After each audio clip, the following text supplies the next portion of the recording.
How's it going? Oh, me? I'm okay. Thanks for asking. All right, well, I'm here to do another little tour today. Today we're doing a specific topic. It's going to be very nice. We're going to cover the Triangle Shirtwaist Fire. They're actually making a memorial for it in a few months here in Greenwich Village. So before we get there, so we're not some Johnny-come-latelys, we're going to do a little video here today about it. The whole story, baby. We're going to cover everything leading up to it and the fallout. Before we start, how are you, Nick? Fantastic. My friend Nick, who's helping on the camera, because Eric is running around in Los Angeles. Real fancy boy. All right, before we also start, guys, check out the Patreon. Help out, baby. That's how we fund these things. That's how we keep the lights on, as they say. Also, there's some extras on there, all rated G, okay? And also, please like and subscribe. You're gonna like this anyway, baby. So just go ahead and like it and subscribe before we start. And I almost called you Eric, Nick. I almost called you Eric. That would have been a complete mess. What a mess. Would have had to play the Benny Hill music and just... All right, you ready to start this, Nick? I'm ready. Let's do it, baby. Oh.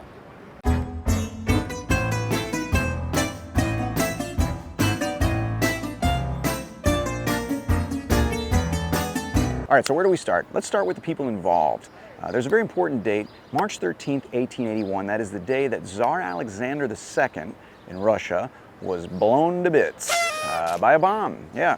So this guy was actually relatively less anti-Semitic than most of the Russian aristocracy, which isn't saying a lot. Very low bar. I guess he must have said please before he told all the Jews to go to hell. But he was killed. He was murdered by a bomb, and they pinned it on the Jews in Eastern Europe and in Russia. So a huge backlash ensues. Pogroms. We're talking like huge terror campaigns that could be set off at the slightest provocation. Sounds like raising a teenager. Am I right? Okay, I don't have any kids. But anyways, this was going on in Eastern Europe, this was going on in Russia, and this is what sent a humongous wave at the end of the 1800s and early 1900s of Jewish immigrants to neighborhoods like this. This is the East Village. Behind me is a synagogue here on 6th Street. East 6th Street is 415 East 6th Street. And this was a neighborhood where a lot of the Triangle Shirtwaist factory workers lived. And even ones who died as well lived in this neighborhood. So they came, and they came with their experiences. They also came with their skill sets. In fact, because of the anti-Semitism over there in Eastern Europe and in Russia, they weren't allowed to do many jobs. One of the jobs they were allowed to do was alter clothing and sell it secondhand. So there was experience in this industry, and when the Jews came over, they basically helped the garment industry explode. Along with some of the technological innovations at the time, it is what caused New York City to become basically the principal clothing manufacturer in the country and one of the biggest in the world at the time. This led also to one of the biggest explosions of immigrants. In 1907, actually, was the biggest peak of immigrants. Over 1 million immigrants came into New York City at that time. A lot of them Jews, and another big group represented at that time, as well as in the Triangle Shirtwaist factory, were the Italians. So people forget that Italy wasn't even a united country until 1870 when it completely united. They were all different regions for a very long time. People don't realize that. As old as the Roman Empire is, Italy itself wasn't actually a thing until like the mid to late 1800s. But with it came growing pains. So a lot of the poor in the south of Italy specifically had to kind of adapt to this new system, and they suffered for it, and they came over here. Look at that. You gotta read a book, huh? Knock, knock, hello, read books. You crazy kids, huh? Just think of books as like, paper memes that are 60,000 words long, huh? All right, well, let's talk about how these workers also kind of found this conditions and what they did about it, even before things like the fire itself. All right, let's keep it moving.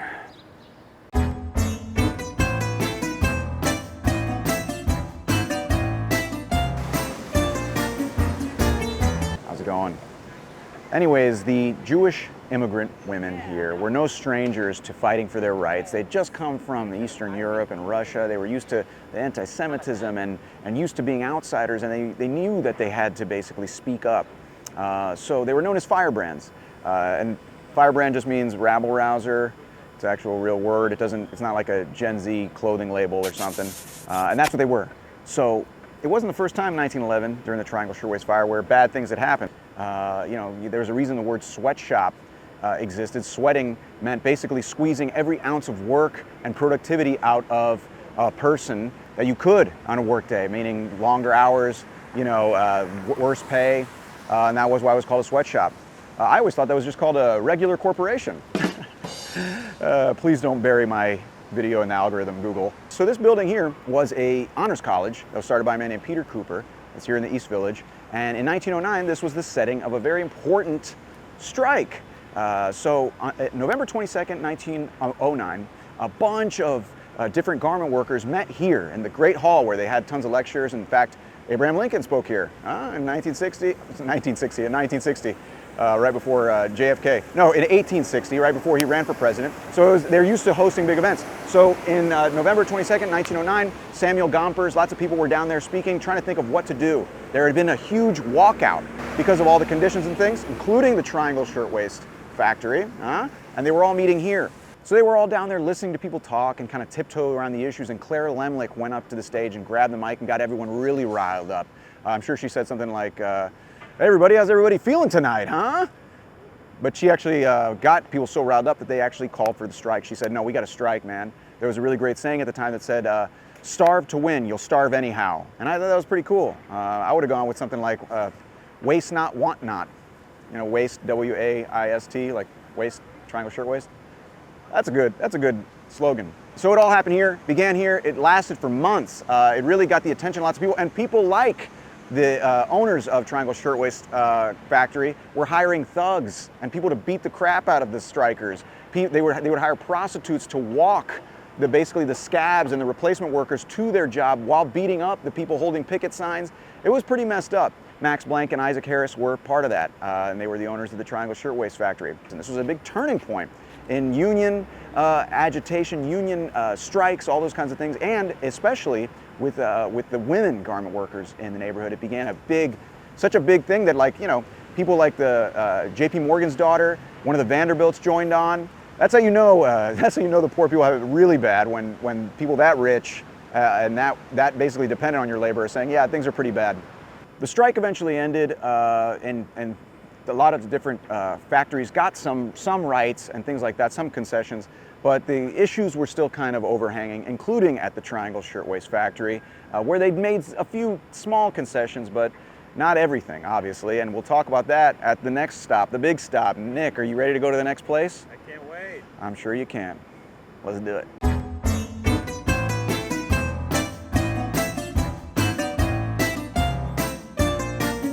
Okay, so everything we've talked about up to this point has led up to this moment.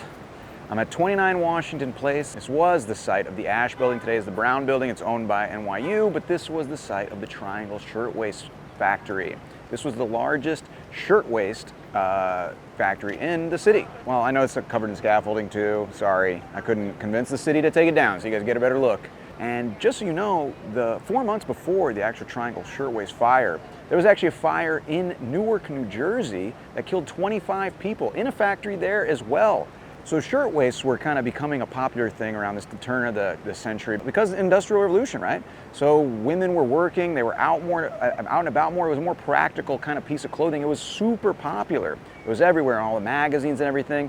I guess it was kind of like those, the big dumb red shoes that everyone's wearing now, except that, they weren't super expensive and regular people wore them and they weren't so dumb. I guess they weren't the same thing, but they were very popular. And this is where they made them, right? So the way it worked was you had 3 floors. The top 3 floors, the 8th, 9th, and 10th were the Triangle Shirtwaist, 500 employees here, right? That being said, the owners here were Max Blank and Isaac Harris, and they ran it a little tough. In fact, one of the things that caused the problems of the day of the fire were some of their policies. Now, the fire happened on March 25th, 1911. At 4:40 p.m. on the 8th floor, they noticed a fire starting in one of the, bin areas near one of the exits. So this is Green Street. You had Washington, right? On the green side, they had a fire start, right? Because it was early on, they were able to evacuate a lot of that floor. But 5 minutes later, that fire had gone through the shafts up to the 9th floor. Unfortunately for the 9th floor, it spread very, very quickly. They weren't really able to have the time to get out. Some people were able to be evacuated by the elevator operators, but the actual exit on the green side was blocked by the fire on the lower floor, and the other exit on the Washington Place side was locked. The actual owners maintained it locked because they didn't want people to steal. So the whole fire lasted from about 4:40 to like 5:15. The fire department comes, they had nets out for people to jump into the nets. Wasn't enough, it's too high up. The tall factories were too high for the ladders of the fire department to reach. So they weren't able to get up there. So they basically came here, thousands of people gathered here, by the way. In fact, Frances Perkins was over on what is today the Row, this beautiful area of houses there, having tea, and she saw this big commotion, people running over in a certain direction. She just followed that crowd. That still happens today. People follow a crowd somewhere, and they're usually going to follow and watch some guy yell about the NSA naked on the ground or something, but this was actually like a big disaster that was happening right here. Everyone's gathered around watching this unfold. Smoke coming out of the 8th and 9th floors, women falling out of the windows and jumping. All told, about 54 women fell or jumped from the windows at the end of the day. In fact, on the green side, as the fire spread through the 9th floor, which bore the brunt of the losses, they say almost 100 women died, 100 people died on the 9th floor. As the fire progressed and basically pushed the women towards the Green Street side, they actually pushed through the windows, and all at once, like 33 women fell straight down to the ground here on Green Street. At the end of the day, 146 people died. 123 of them were women. The people on the 10th floor, including the owners, were able to escape to the roof, and they were actually saved by the people in the law school, which was there next door to them at the time. They were able to get them out that way. And believe it or not, the law school, they had the students like organized to evacuate the books of the law school, which I guess, which shows you, I guess, the priorities. They were evacuating, Corbyn's treatise on contracts, I guess, is more important. But anyways, so that was happening at the time. And the reason the fire started, they say, is because of a cigarette butt that was thrown in one of the bins of cloth that was actually located throughout the actual floor.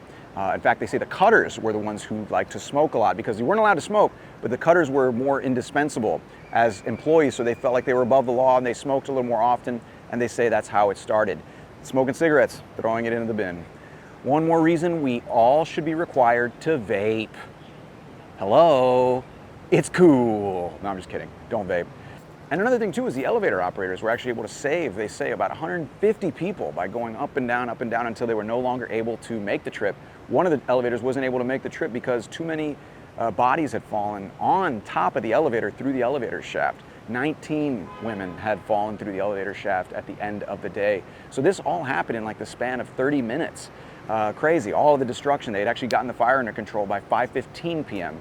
And then at 8 p.m., the fire department, the police started to bring people down from the building with ropes, all kinds of things. It was a pretty nightmare scenario. You can imagine it all happening right here.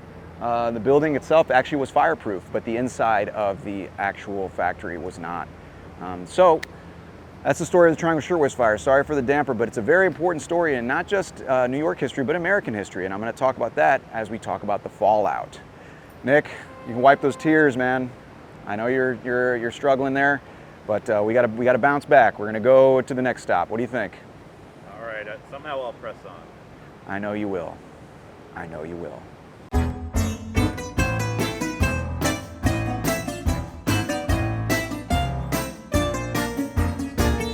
All right, now we are going to talk about the fallout of the Triangle Shirtwaist Fire. Forgive me for turning my hat back. This is for the lighting, all right? I'm not some narc, You kids got any doobies? Huh? Anyways, I'm actually here to talk about what happened to, first, Max Blank and Isaac Harris, who were actually held accountable at first. They were going to go to trial, and that's why I'm here. This is actually the site of what used to be the Tombs at White and Center Street. The Tombs was basically the jail and also the courts that were located in this area. It's still a detention center and courts as well, but it was a different building back then. Anywho, also fallout, the 146 people who died, 123 women, were actually put at the Charities Pier on 26th Street and the East River, and they were basically set out so people could identify the bodies. So people would come, thousands of people lined up, even people who didn't know them, just to gawk at the corpses of these women. And pretty terrible, I guess. It's, people did it just for, fun, I guess. It was listed in Time Out New York or something. But, I don't know what they were doing. But also another interesting thing, 40 pickpockets were taken out of the line. People were going there to steal from the dead bodies. And you thought those monks in Times Square were bad. Those fake monks. These people were real scam artists. So that was one of the fallouts. 6 people went unidentified. They had funerals for them. Anyways, moving forward. So Blank and Harris hire this man, Max Stoyer, who was like the trial attorney around that time. He defended everybody. He brought down Congress people. The guy knew what he was doing, and he took up their defense, even though he was a former garment worker himself. Kind of crazy. He used to say, I can't think till I have my money. People have to pay him money just to think for them. The guy made a lot of money, but he was going to be their defense, and they go to court for their trial. So keep in mind that it was hard to prove negligence back then because there were no regulations. This is one of the problems with not having regulations. You're not really held accountable because there's nothing you're doing technically wrong. So they go into court, and Stoyer's whole kind of approach, his strategy, is to basically poke holes in the main witness. Her name was Kate Alterman, and she was there. She saw Margaret Schwartz die. She basically was telling the court, was enraptured by her testimony, what happened. But he poked holes in her recollection by pointing to the fact that it was kind of rehearsed. She used similar words over and over again, and she had said that she had never told the story before. But by bringing into doubt her story, by bringing into doubt her words, by doing all kinds of things, and also by humanizing the owners, he was able to bring back a not guilty verdict. So they did admit to keeping the door locked, but only at the end of the day. And they basically, as their defense tried to prove that there was no way they could keep it locked all day, or at the very least knew that it was locked on the day of the fire, because it just wasn't possible, they claimed. With all the hive of activity going on there all the time, it just wasn't possible. So kind of nuts. But another thing helping them was that the judge himself, in a previous life, had also been held accountable for deaths at a building that caught fire because he hadn't regulated the fire escapes correctly, and he basically was sympathetic for the defense, and he gave instructions to the jury that really made it a hard standard for the prosecution to meet, and they were acquitted in 2 hours. The jury returns a not guilty verdict. And in fact, afterwards, Blank and Harris actually made money. They were actually given an insurance payoff for each of the deaths at their factory, which is wild. They made like $400 per dead worker, which is kind of sad. But believe it or not, Max Blank, just a few years later, was fined for locking the doors at his factory that he wasn't supposed to. Look at that. He did it again. Unbelievable. And I guess that's kind of what happens. It's not true the bad guys don't always lose. They were able to kind of escape real punishment. But what all of this did do is spur some development and some changes in laws and in the politics of New York and in the country. And we'll talk about that at our next stop. So now we got to discuss the fallout of everything, right? Obviously there was the micro, now we're going to talk about the macro, the political fallout. I'm actually at 44 Union Square. This was the home to one of the most corrupt political organizations in the history of New York City. And I bet you're thinking, but Tom, that doesn't look like a Taco Bell.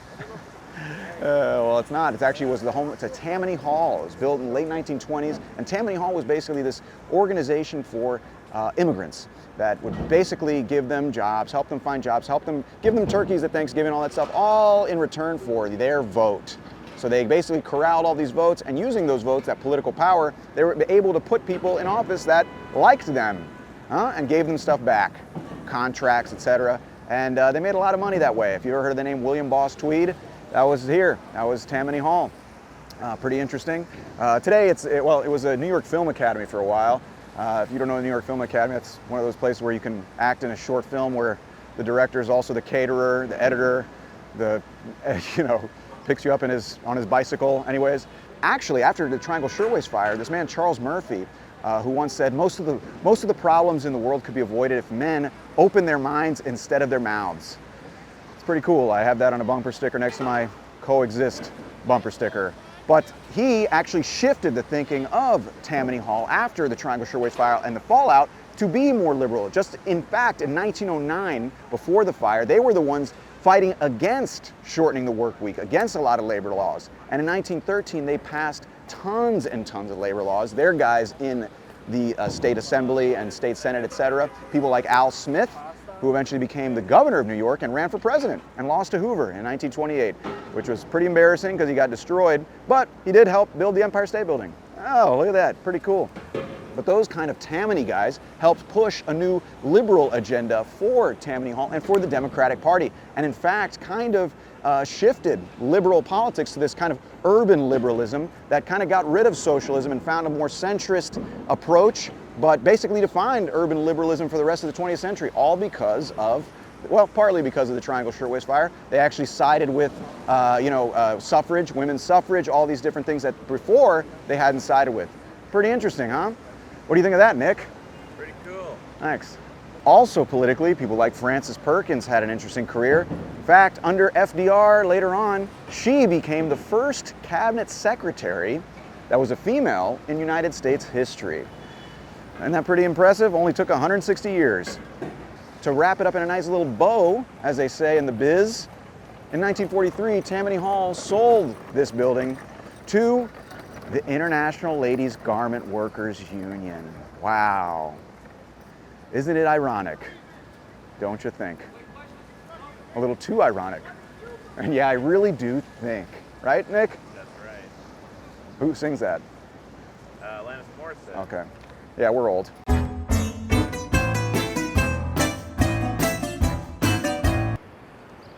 Oh. Yeah, we made it to the end, guys. We learned not only the immigration, that's cool, that. We learned not only the immigration story, we learned also the history of pushing back and fighting for the rights and organizing. We learned the story of the actual fire, and we learned the fallout. Not only just the criminal fallout, but also the political fallout. We covered everything, baby. We did it all. Guys, I hope you guys learned something. One of the most important employment disasters in the history of the United States. So if you enjoyed it, if you made it this far, like and subscribe, do that whole thing. And also, please check out the Patreon, consider supporting. That is how videos like this get made, baby. You guys want more jet ski fails? There are plenty of those online, but you want more of these, you gotta support. It's a big help. If you can't, just like and subscribe, but that's how. There's also extras on the Patreon, so whatever you can help, there's plenty of different levels. Anyways, listen to me ramble. Nick, did you learn something today? I sure did, Tom. You sure did. All right, well, we made it to the end. I'm out of here, guys. Gonna go take her easy. See y'all later.